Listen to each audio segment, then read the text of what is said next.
يرجع أصل العلم الجزائري الحالي إلى الأمير عبد القادر الجزائري، مؤسس الدولة الجزائرية الحديثة ومؤسس نضالها ضد الاحتلال الفرنسي في القرن التاسع عشر. تبنى الجزائري راية مغايرة للعلم الأحمر الذي ميز فترة الحكم العثماني للجزائر منذ القرن السادس عشر، والذي انتزعه الفرنسيون من فوق قلعة الضاي حسين بالجزائر في 4 يوليو من عام 1830. كان العلم مؤلفا من اللونين الأبيض والأخضر، بياض يشير إلى السلام وأخضر يرمز للإسلام، ويد تبايع تتوسط العلم هي الجزائر الموحدة خلف قائدها التي نقشت اسمه على العلم، وفي قبالة الاسم قوله تعالى: نصر من الله وفتح قريب.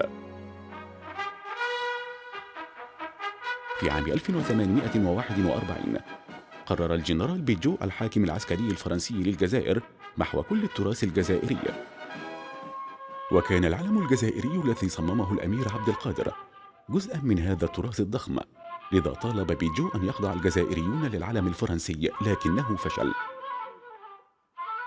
بعد نهاية مقاومة الأمير عبد القادر لم يرتفع علم جديد للجزائر إلا في عام 1910. لم يكن رافعوه يشكلون حزبا سياسيا أو جمعية منظمة. كان هذا العلم مغايرا لراية عبد القادر، إذ تميز بلونه الأخضر والهلال الذي يتوسطه. في عام 1929 فكر مصالح الحاج مؤسس حزب نجم شمال إفريقيا في علم ينادي باستقلال وحرية الجزائر. أصبح الحلم حقيقة، وذلك باعتماد الحزب لراية فيها الألوان الأبيض، الأخضر والأحمر للتعبير عن وحدة دول شمال إفريقيا. وفي شهر نوفمبر من عام 1954 اندلعت ثورة التحرير، وتبنت جبهة التحرير الوطني الراية التي صممها مصالح الحاج. نالت الجزائر استقلالها عام 1962 بعد كفاح طويل قدمت في سبيله أكثر من 1.5 مليون شهيد.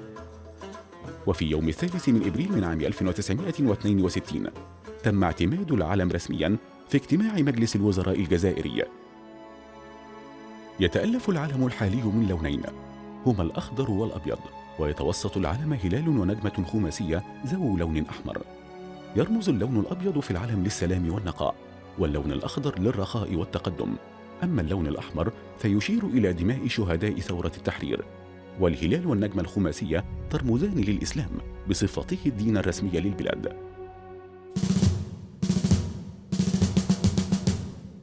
في عام 1956 ألف شاعر الثورة الجزائرية مفدي زكريا نشيد الجزائر.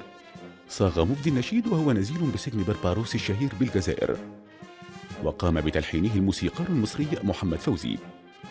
أحدثت أبياته الثائرة ضد فرنسا حرجا لكل الحكومات الجزائرية المتعاقبة، ولكن الشعب الجزائري أصر على بقاء نشيد مفدي زكريا كما هو، حتى أنه قد صدر في 4 من مارس من عام 1986 قانون يعاقب بالحبس كل من يرتكب فعلا أو يتخذ موقفا يمس النشيد الوطني. وقد وقع على هذا القانون الرئيس الجزائري الأسبق الشاذلي بن جديد.